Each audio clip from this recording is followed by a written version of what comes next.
Nusantara. Anda kenal orang ini? Siapa dia, Gri? Ini adalah orang yang tidak terlalu terkenal. Anda nggak kenal kan? Tapi pengen terkenal dalam sekejap. Karena trennya di negara kita ini gampang sekali untuk menjadi orang terkenal dalam sekejap. Apa itu, Gri? Materi apa itu? Caranya apa, Gri? Hina presiden sampai habis-habisan. Kalau perlu turunkan dan ancam presiden untuk digulingkan, pasti kalian langsung terkenal. Udah pasti itu. Terus siapa, Gri? Itu siapa, Gri? Ini adalah Muhammad Syukur Mandar atau Syukur Mandar. Siapa, Gri? Nggak tahu. Gue juga sendiri nggak tahu. Tapi gara-gara dia pengen menurunkan presiden, kritik keras tentang presiden, istilah saya, caci maki habis kinerja presiden, mendadak sontak menjadi terkenal dan Madilog tertarik untuk mengundangnya. Padahal Madilog tertipu. Atau mungkin nggak merasa tertipu ya. Tapi kalau kita, orang-orang yang cerdas, YouTuber Nusantara, yang mempunyai akal sehat dan pemikiran logik, rasional dan objektif, tentu berpikir 2 kali lipat track record orang yang kita undang, apalagi mencaci maki di depan kamera. Kita simak dulu. Cekidot. Nah, kalau Anda jadi presiden terus Anda ngeluh, ya jangan jadi presiden. Sekarang saya mau tegaskan ya, pada Presiden Prabowo. Kalau uang yang disita di kejaksaan, sekian banyak itu, sekian ribu triliun itu, kalau itu diambil dari hasil kejahatan, pertanyaan saya mendasar, penjahatnya siapa? Komitmen pemerintahan Prabowo Gibran hari ini memberantas korupsi habis tuntas sampai ke akar-akarnya dan tidak pandang bulu, disita semua uang serta kekayaannya sehingga jatuh miskin. Tapi upaya-upaya ini bagi Syukur Mandar dilihatnya juga sebelah mata. Ya, Prabowo melalui Kejaksaan Agung berhasil menyita puluhan triliun rupiah uang korupsi, tapi tetap saja dipandang oleh Syukur Mandar itu bukan prestasi. Padahal komitmennya presiden terhadap pemberantasan korupsi sudah cukup luar biasa dan ini terus dilakukan oleh pemerintahan Prabowo Gibran. Tapi Syukur Mandar enggak. Nanti kita kupas tuntas ya. Sebenarnya siapa Syukur Mandar ini? Nanti kalian akan terbelalak sesungguhnya siapa manusia ini. Dan itulah tadi di pengantar saya bahwa Madilog tertipu. Kita lanjut dulu. Terus kita mau bicara bernegara, ya harus revolusi. Revolusi pasal 33. Revolusi pasal 33 itu harus dilakukan dari apa? Mulai kita bongkar sistem pemilu kita yang busuk ini. Monopoli partai. Pemilu yang amburadul, yang busuk, manipulatif. Bongkar semua. Pemilu yang busuk, manipulatif, amburadul. Kita revolusi pasal 33 UUD 45. Setuju. Dan itu yang hari ini dilakukan oleh Pak Prabowo, fokus mensejahterakan rakyat dengan berbagai macam upaya. Ada kekurangan, ada belum keberhasilan, tahap on progress, wajar. Tapi apa dimengerti oleh Syukur Mandar? Nggak dimengerti. Kenapa?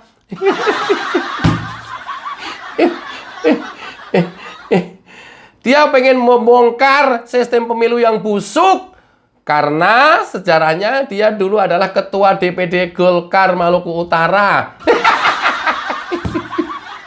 Nggak tahu gagal, nggak tahu nggak jadi lagi atau seperti apa, nggak tahu. Tapi bahwa ternyata ini adalah orang politik yang gagal meniti karirnya di politik. Ini perlu ya menelusuri track record dari orang-orang yang selama ini terus menyerang pemerintah. Bukan mengkritisi, menyerang. Itulah yang saya bilang, Madilog gampang ditipu. Kalau YTN mah enggak lah. Realistis, check and recheck, telusuri dulu track recordnya, ini siapa. Apalagi ngundang kita ajak untuk terus menyerang pemerintah. Tapi bagi Madilog, yang penting menyerang pemerintah. Alah, ini anak orang ya, pernah menjadi ketua DPD Golkar Sulut, Sulawesi Utara. Waktu itu nggak jadi atau nggak disetujuin atau apalah, pokoknya gagal menjadi ketua DPD. Makanya mungkin sekarang menjadi seperti ini. Tapi ada ternyata track record yang kemudian membuat mata kita terbelalak. Cekidot. Lalu kita diminta bersabar untuk menunggu Presiden Prabowo untuk sampai 5 tahun. Ya nggak bisa dong. Kalau dia nggak bisa mimpin revolusi 33, pasal 33, dia nggak bisa melakukan perbaikan yang mendasar. Ya mundur. Kalau nggak dimundurkan lah. Terus orang bilang, kalau mundur nanti Gibran yang naik. Whatever, kita nggak mikirin. Kalau Gibran juga dianggap, dua-dua mundur lah. Pertanyaan siapa jadi pemimpin? Itu nanti. Ini orang doktor, ya pola pikirnya, cara bernegaranya seperti ini. Ya nggak mampu mundur lah. Prabowo Gibran menjadi presiden itu dipilih oleh mayoritas pemilih masyarakat Indonesia, sah secara konstitusional. Kamu tahu nggak sih cara bernegara? Kamu dokter loh. Kok rata-rata dokter otaknya seperti ini ya? Kamu itu dokter, Tul. Oi, Dar. Walah, Tul. Dokter pemikirannya kayak begini. Kalau nggak sanggup mundur. Kenapa mereka mau mundur? Ya nanti gantinya Gibran. Whatever lah. Kalau perlu Gibran juga sekalian mundur. Terus gimana nanti? Negara itu urusan belakang loh. Telisik punya telisik, selidik punya selidik. Manusia ini ternyata tim suksesnya Anies.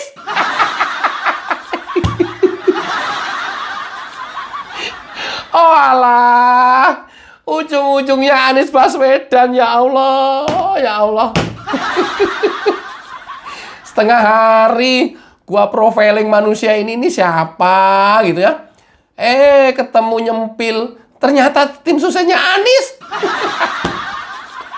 Ntar.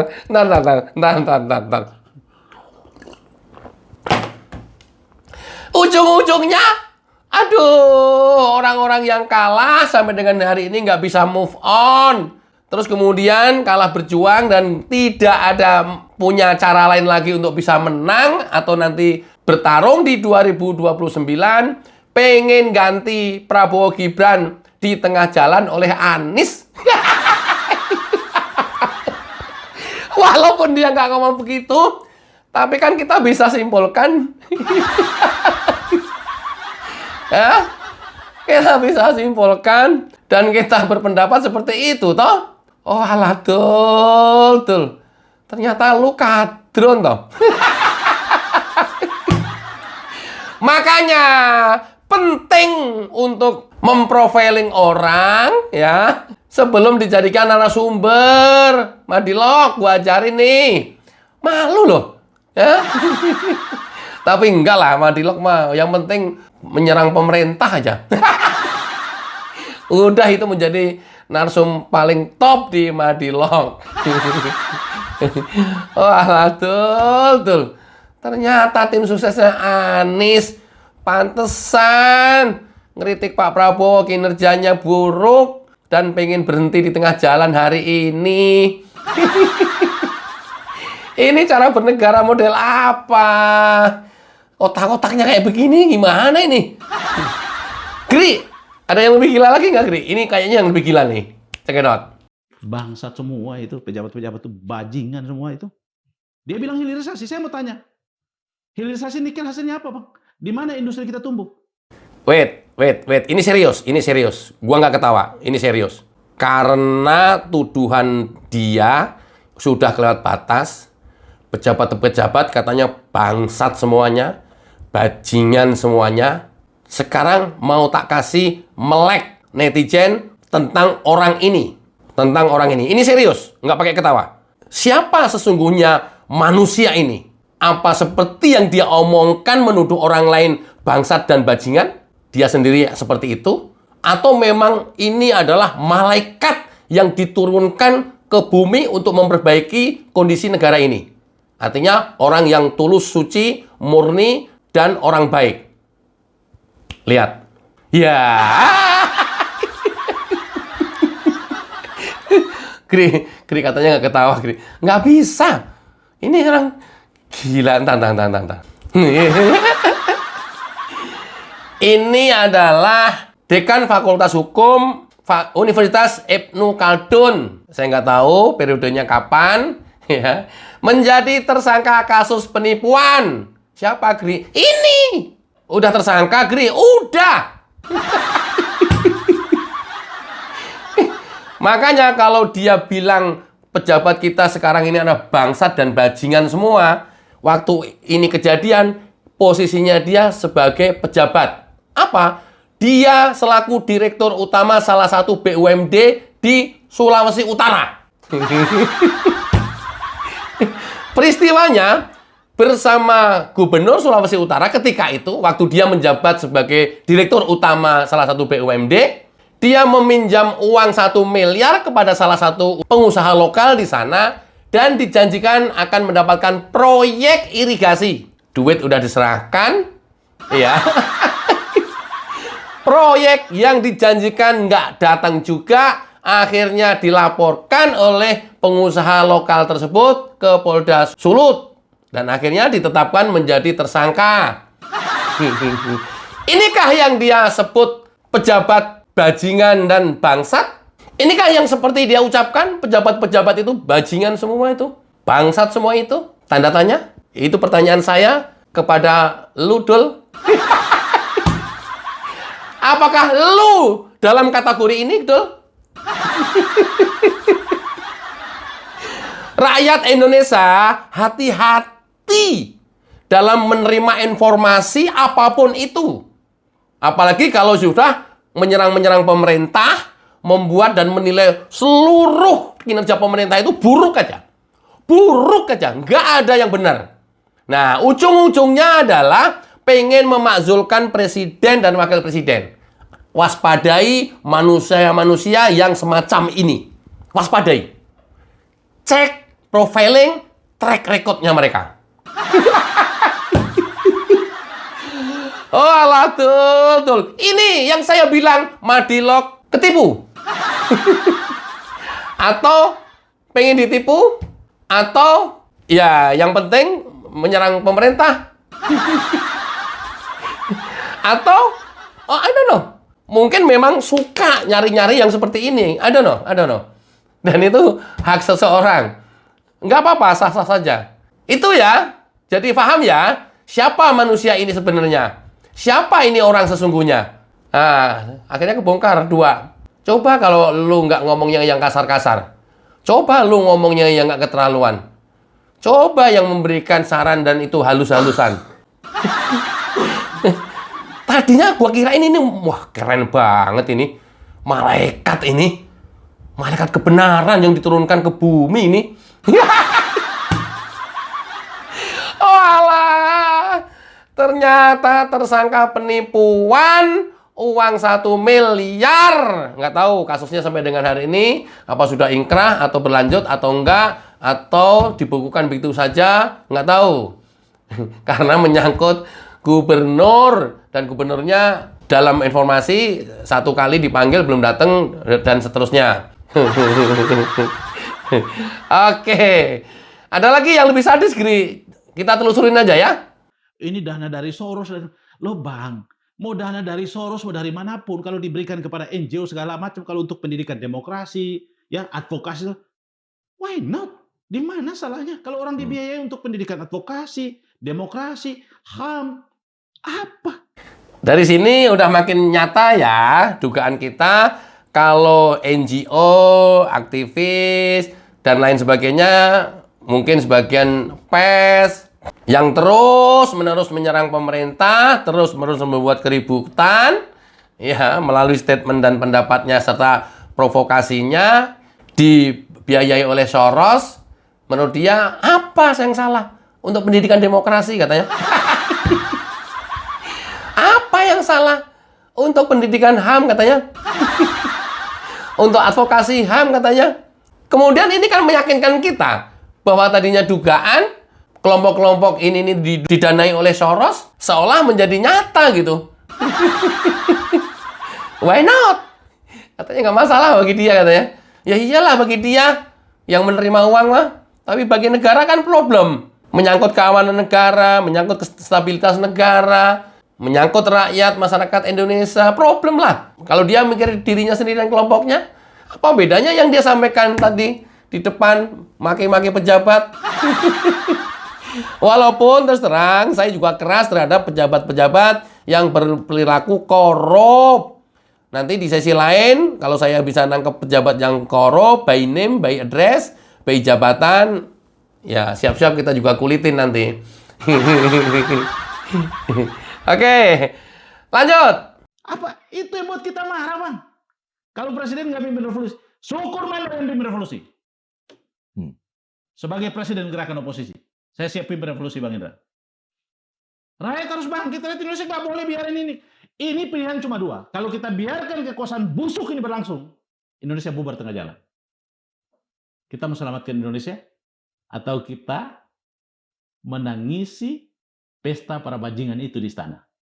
Oh, karena nggak bisa dapat kesempatan, jadi lu ngomongnya begitu ya?